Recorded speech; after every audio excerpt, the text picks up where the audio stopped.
हरिः ओम्। गुरुर्ब्रह्मा गुरुर्विष्णुः गुरुर्देवो महेश्वरः गुरुसाक्षात् परब्रह्म तस्मै श्री गुरवे नमः।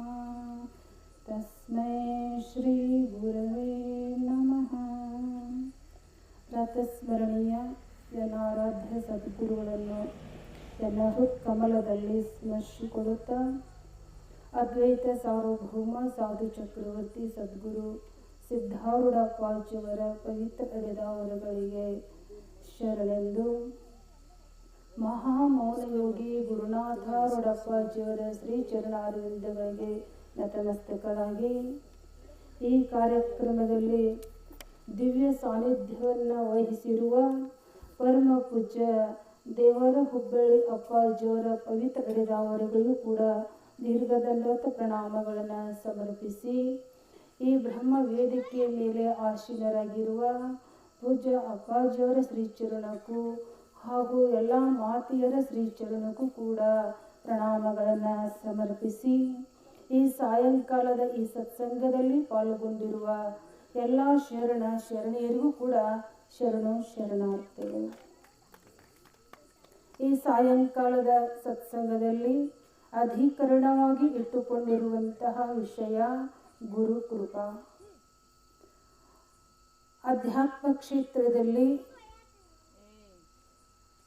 ತನ್ನ ಸ್ವರೂಪವನ್ನು ಯಥಾರ್ಥವಾಗಿ ತಿಳಿದುಕೊಂಡು ಅತ್ಯಂತ ದುಃಖ ನಿವೃತ್ತಿ ಪರಮಾನಂದದ ಪ್ರಾಪ್ತಿಯನ್ನು ಹೊಂದಬೇಕಾಗಿತ್ತು ಅಂತಂದ್ರೆ ಆ ಶಿಷ್ಯನಾದಂಥವನು ಗುರುವಿಗೆ ಶರಣಾಗತನಾಗಬೇಕು.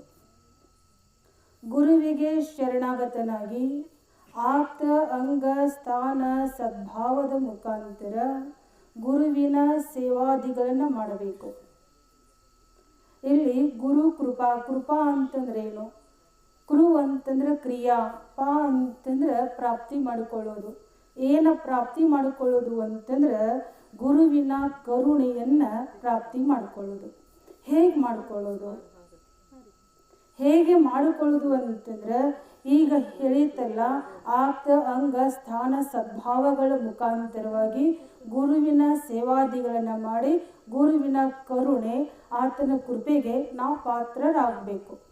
ಹೇಗೆ ಸೇವಾದಿಗಳನ್ನು ಮಾಡಬೇಕು ಅಂತಂದರೆ, ಯಾವ ಶಿಷ್ಯನು ತನ್ನ ಆತ್ಮ ಸಾಕ್ಷಾತ್ಕಾರವನ್ನು ಮಾಡಿಕೊಳ್ಳಬೇಕು ಅನ್ನೋ ಇಚ್ಛಾ ಇದೆಯೋ, ಯಾರು ತನ್ನ ಇಷ್ಟವಾದದ್ದನ್ನು ಪಡೆದುಕೊಳ್ಳಬೇಕನ್ನೋ ಇಚ್ಛೆ ಯಾರಿಗಿದೆಯೋ ಆ ಶಿಷ್ಯನಾದಂಥವನು ಆಲಸ್ಯವನ್ನು ತ್ಯಾಗ ಮಾಡಿ ಸತತವಾಗಿ ಪ್ರಯತ್ನವನ್ನು ಮಾಡ್ತಾ ಗುರುವಿನ ಸೇವಾದಿಗಳನ್ನು ಮಾಡಿ ಆ ಗುರುವಿನ ಕರುಣೆಯನ್ನು ಯಾವಾಗ ಪಡೆದುಕೊಳ್ತಾನಲ್ಲ ಆವಾಗ ತನ್ನ ಇಷ್ಟವಾದದ್ದನ್ನು ಪಡ್ಕೊಳ್ಳಿಕ್ಕೆ ಸಾಧ್ಯ ಆಗ್ತದೆ. ಇಲ್ಲ ಅಂದ್ರೆ ಇಲ್ಲ. ನಮಗಿಷ್ಟವಾದದ್ದು ಯಾವುದು ಅಂತಂದ್ರೆ, ಒಳ್ಳೆಯ ಶಿಷ್ಯನಿಗೆ ಏನು ಇಷ್ಟ ಅಂತಂದ್ರೆ ತನ್ನ ಆತ್ಮ ಕಲ್ಯಾಣ ಮಾಡಿಕೊಳ್ಳೋದೇ ಇಷ್ಟ. ಭಗವಂತನನ್ನ ಸಾಕ್ಷಾತ್ಕಾರ ಮಾಡಿಕೊಳ್ಳುವುದೇ ಮುಖ್ಯ ಗುರಿ ಆಗಿರ್ತದೆ.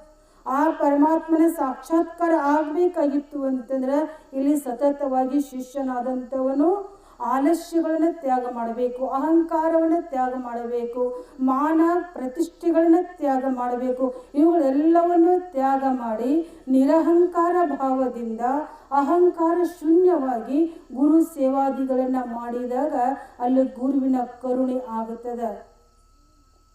ಯಾವಾಗ ಗುರುವಿನ ಕರುಣೆ ಆಯಿತೋ ಆವಾಗ ಆತನಿಗೆ ಏನಾಗ್ತದೆ ಅಂತಂದ್ರೆ ತನ್ನ ಆತ್ಮ ಸಾಕ್ಷಾತ್ಕಾರ ಆತನಿಗೆ ಅನುಭವ ಆಗ್ತದೆ, ಅದು ಪ್ರಾಪ್ತಿ ಆಗ್ತದೆ. ಯಾರಲ್ಲಿ ಹಣ ಧನ ಸಂಪತ್ತು ಮಾನ ಪ್ರತಿಷ್ಠೆ ಎಲ್ಲವೂ ಅದ, ಆದರೆ ಆತನಿಗೆ ಸಮಾಧಾನ ಶಾಂತಿ ಇರಲಿಲ್ಲ ಅಂತಂದ್ರೆ ಅಲ್ಲಿ ಗುರುವಿನ ಕರುಣೆ ಆಗಿಲ್ಲ ಅಂತ ನಾವು ತಿಳ್ಕೊಳ್ಬೇಕು. ಮಾನನೂ ಅದ, ಪ್ರತಿಷ್ಠೆಯೂ ಅದ, ಎಲ್ಲ ಕಡೆ ಯಶಸ್ಸೂ ಅದ, ಲಾಭ ಹಾನಿಯೂ ಅದ. ಲಾಭ ಹಾನಿಯಲ್ಲಿ ಸುಖ ದುಃಖಗಳಲ್ಲಿಯೂ ಕೂಡ ಸಮಾಧಾನವಾಗಿ ಶಾಂತಿಯುತವಾಗಿ ಇದ್ದ ಅಂತಂದ್ರೆ ಆತನಿಗೆ ಗುರುವಿನ ಕರುಣೆ ಆಗ್ಯದಂತ ನಾವು ತಿಳ್ಕೊಳ್ಬೇಕು. ಅದಕ್ಕೊಂದು ಉದಾಹರಣೆ ಏನು ಅಂತಂದ್ರೆ, ಸದ್ಗುರು ಸಿದ್ಧಾರೂಢರು ತಲೆಯ ಮೇಲೆ ಬೆಂಕಿಯನ್ನು ಇಟ್ಟರೂ ಕೂಡ ಸಮಾಧಾನವಾಗಿಯೇ ಇದ್ದರು. ಅವರನ್ನು ಒಂದು ಕೋಲೆಯಲ್ಲಿ ಹಾಕಿ ಬಡಿದರೂ ಕೂಡ ರಾತ್ರಿ ಇಡೀ ಬಡಿದರೂ ಕೂಡ ಸಮಾಧಾನವಾಗಿ ಇದ್ದರು. ಆದರೆ ಅವರಿಗೆ ನೋವು ಆಗಿದೆ, ಅವರಿಗೆ ಶಾಪ ಕೊಡಬೇಕು, ಅವರು ನನ್ನನ್ನು ಬಡಿದಿದ್ದಾರೆ, ಅವರನ್ನು ಪುನಃ ಅವರಿಗೆ ನಾನು ಅದರ ಪ್ರತ್ಯುಪಕಾರವನ್ನು ಮಾಡಬೇಕು ಅನ್ನೋದು ಅವರಲ್ಲಿ ಇರಲಿಲ್ಲ. ಬಡದರು, ತಲೆಯ ಮೇಲೆ ಬೆಂಕಿ ಇಟ್ಟರು, ವಿಷ ಕೊಟ್ಟರೂ ಕೂಡ ಹೇಗೆ ಸಮಾಧಾನವಾಗಿ ಇದ್ದರೋ ಅಂಥ ಸಮಾಧಾನ ಸ್ಥಿತಿ ಯಾವ ಶಿಷ್ಯನಲ್ಲಿ ಇರ್ತದೋ ಆತನಿಗೆ ಗುರು ಕೃಪೆ ಆಗಿದೆ ಅಂತ ನಾವು ತಿಳ್ಕೊಳ್ಬೇಕಾಗ್ತದೆ. ಆ ಗುರು ಕೃಪೆ ಆಯಿತು ಅಂತಂದ್ರೆ ಆ ಶಿಷ್ಯ ಆತನಿಗೆ ಜನನ ಮರಣ ಅನ್ನುವಂಥದ್ದು ಏನದಲ್ಲ ಭವಚಕ್ರ ಅದು ಬಿಟ್ಟು ಹೋಗ್ತದೆ. ಈಗ ನಾವು ಒಂದು ದೇಶಕ್ಕೆ ಹೋಗ್ಬೇಕಾಗಿದೆ, ಅಮೇರಿಕಕ್ಕೆ ಹೋಗ್ಬೇಕಾಗಿದೆ, ಕೆನಡಾಕ್ಕೆ ಹೋಗ್ಬೇಕಾಗಿದೆ. ಅಲ್ಲಿ ಹೋಗ್ಬೇಕಾದ್ರೆ ಬಸ್ ಅದೇನು ಅಂತಂದ್ರೆ ಬಸ್ ಇಲ್ಲ, ಹಡಗಿನ ಮುಖಾಂತರ ಹೋಗಬೇಕು, ಇಲ್ಲ ವಿಮಾನದ ಮುಖಾಂತರ ನಾವು ಆ ದೇಶಕ್ಕೆ ಹೋಗಬೇಕು. ವಿಮಾನದ ಮುಖಾಂತರ ಹಡಗಿನ ಮುಖಾಂತರವಾಗಿ ಆ ದೇಶಕ್ಕೆ ಹೋಗಿ ನಾವು ಹೇಗೆ ಮುಟ್ಟುತ್ತೇವೆಯೋ ಹಾಗೆಯೇ ನಮ್ಮ ಪರಂಧಾಮವಾಗಿರ್ತಕ್ಕಂಥ ಪರಮಾತ್ಮನ ಒಂದು ಪ್ರಾಪ್ತಿ ಮಾಡಿಕೊಳ್ಳಲಿಕ್ಕೆ ಪರಮಾತ್ಮನ ಒಂದು ಮನೆಗೆ ನಾವು ಹೋಗಬೇಕಾಗಿತ್ತು ಅಂತಂದ್ರೆ ಇಲ್ಲಿ ಯಾವುದು ಹಡಗು ಯಾವುದು ಅಂತಂದ್ರೆ ಗುರುವಿನ ಚರಣಾರ ವಿಂದಗಳೇ ನಮಗೆ ನೌಕೆ ಆಗಿದಾವ, ಹಡಗು ಆಗಿದಾವ.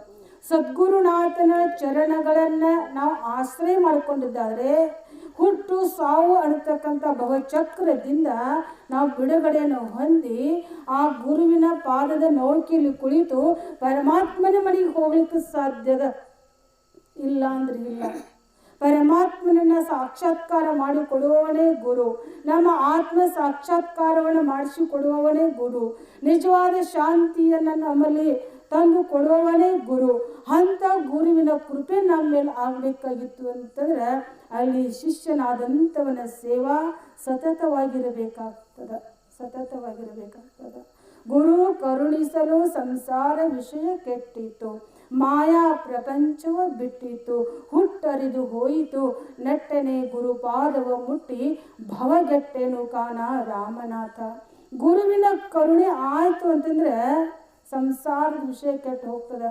ಮಾಯಾ ಪ್ರಪಂಚ ಇದೇನೆಲ್ಲ ತುಂಬಿಕೊಂಡದಲ್ಲ, ನಾನು ನನ್ನದು, ನನ್ನ ಹೊಲ, ನನ್ನ ಮನೆ ಅನ್ನುವಂಥದ್ದು ನಮ್ಮಲ್ಲಿ ಏನದಲ್ಲ, ಇದು ಮಾಯಾ ಪ್ರಪಂಚ, ಇದು ಬಿಟ್ಟು ಹೋಗ್ತದೆ.